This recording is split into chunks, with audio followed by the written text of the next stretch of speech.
Et bonjour à tous, j'espère que vous allez bien. Bon, ça fait longtemps que j'ai pas sorti de vidéo. Alors, à la base, ce que j'avais prévu, c'était sortir une vidéo sur la Coupe du Monde des clubs en faisant des analyses de matchs. Mais je suis tellement pris par le boulot en ce moment que je regarde très peu de matchs de cette Coupe du Monde des clubs. J'ai pas le temps. Et donc du coup, je change mon fusil d'épaule. Et dans cette vidéo, je vais plutôt vous parler du Ballon d'Or. Alors c'est simple, je vais te donner mon top 5, mais de manière très subjective. Alors, je risque d'être en décalage avec tout ce qu'on peut entendre à droite, à gauche, dans les médias, etc.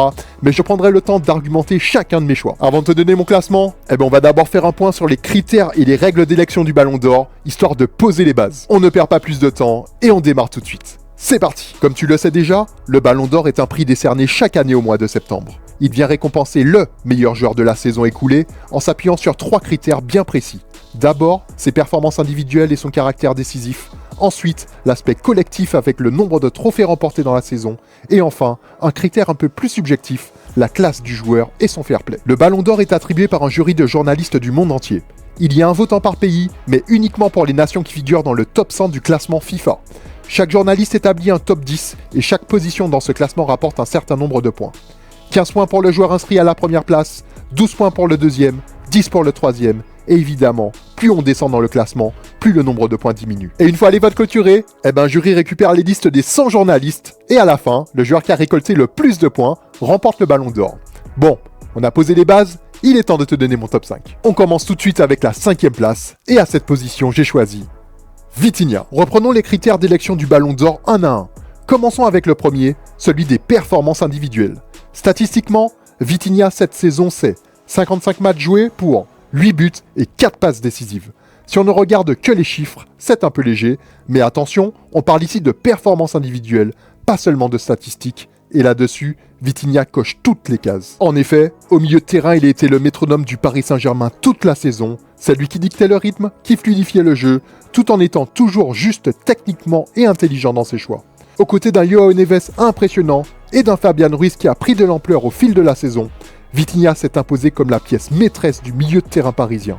Sur chaque phase de possession, c'est lui qui lance les premières relances, tous les ballons passent par lui, c'est le cerveau de son équipe. Malgré de faibles statistiques individuelles, la valeur d'un joueur comme Vitinha va bien au-delà. Dans son rôle de regista, son impact dépasse largement les buts ou les passes décisives. C'est un joueur qui fait avant tout jouer les autres, qui donne du sens au jeu, souvent loin des projecteurs.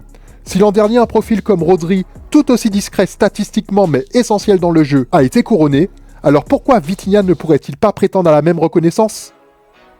Si le premier critère ne t'a pas convaincu que ce joueur mérite sa place dans mon top 5, peut-être que les deux suivants changeront la donne. Le deuxième critère, c'est celui des performances collectives. Et là, le palmarès parle clairement pour lui. Cette saison, il a remporté le championnat de France, la Coupe de France, le Trophée des Champions, mais surtout la Ligue des Champions. Ce dernier trophée, le plus prestigieux à l'échelle européenne, est sans aucun doute la principale raison qui justifie sa présence dans mon top 5. Dans le football, le Ballon d'Or revient souvent à un joueur qui s'est distingué lors des grandes compétitions de la saison. Que ce soit la Ligue des Champions, le Championnat d'Europe ou la Coupe du Monde des Nations, ces tournois ont tous un poids majeur dans le choix du vainqueur. Gagner l'un de ces trophées donne souvent un avantage important pour prétendre au Ballon d'Or. Et enfin, pour le dernier critère, celui de la classe et du fair play, je pense qu'on est tous d'accord. Vitinha est un joueur exemplaire sur et en dehors du terrain. Pour la petite statistique, en 55 matchs disputés, il n'a reçu aucun carton rouge et un tout petit carton jaune. Autant dire que ce dernier critère est totalement validé. Bon, je t'ai donné tous mes arguments pour justifier la place de Vitinha dans mon top 5. Maintenant, passons à la 4e place. Et à cette position, je choisis Lamine Yamal.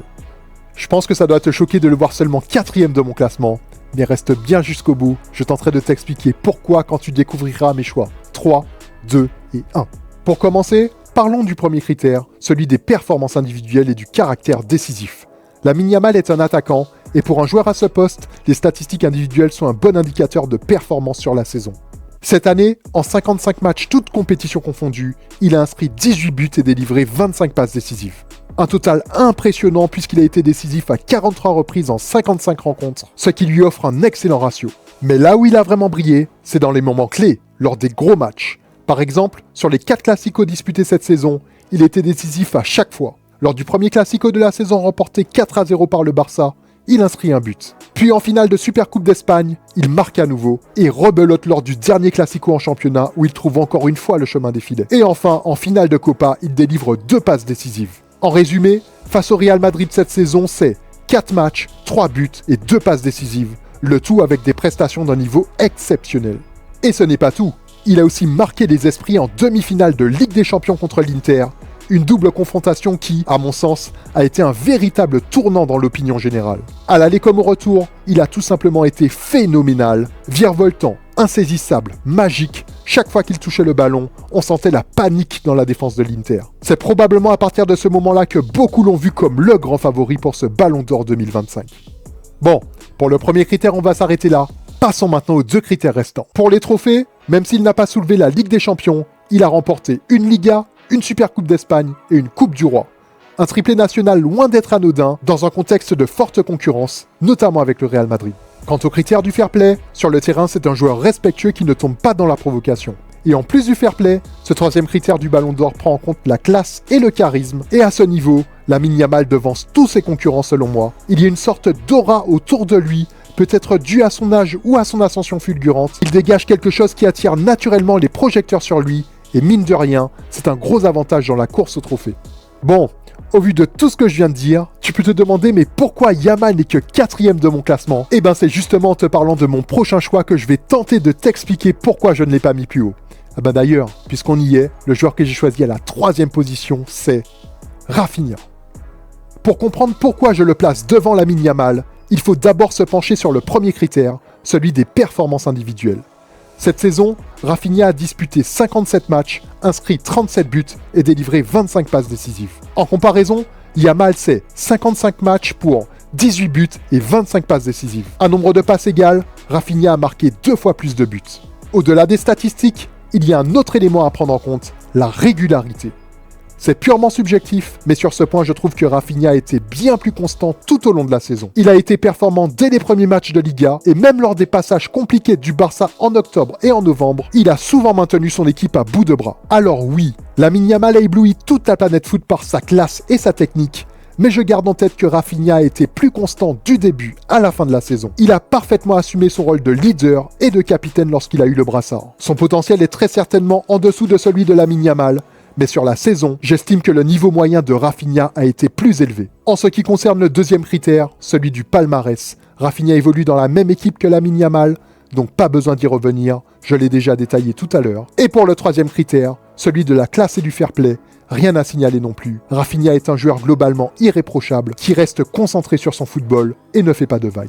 On passe à la 2e position, et à cette place, j'ai choisi Achraf Hakimi. Cette saison, Hakimi a disputé 51 matchs, inscrit 10 buts et délivré 14 passes décisives. En Ligue des Champions, ses stats sont tout aussi impressionnantes pour un défenseur latéral, car en 17 matchs disputés, il marque 4 buts et fait 5 passes décisives.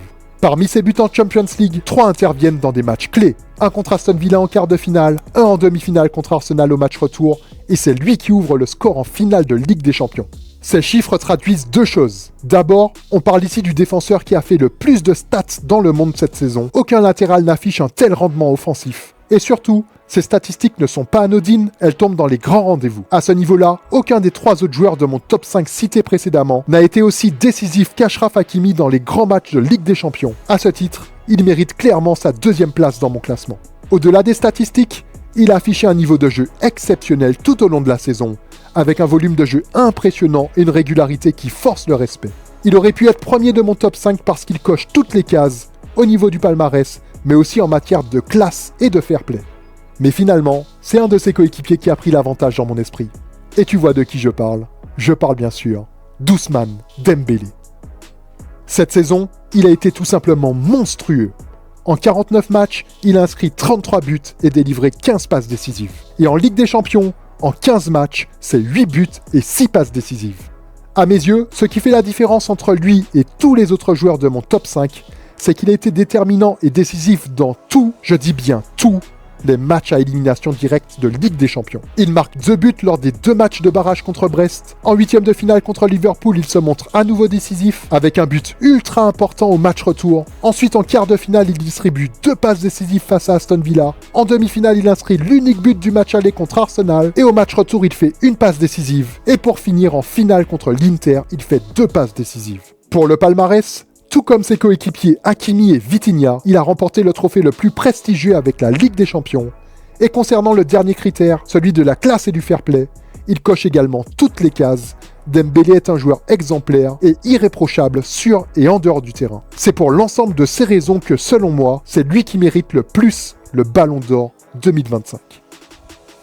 Et ben voilà, tu connais mon top 5 pour le prochain Ballon d'Or. Alors, bien sûr, c'est un classement purement personnel, purement subjectif. Donc au lieu de me dire que tu n'es pas d'accord, donne-moi plutôt ton top 5 en commentaire, avec des arguments si possible. En tout cas, j'espère que tu as passé un bon moment. Si c'est le cas, pense à liker, ça m'aide énormément. Et en attendant la prochaine vidéo, prends soin de toi, passe une bonne semaine, et je te dis à très vite. Ciao, ciao. Touchdown, buzzer beater, do it all now. Ball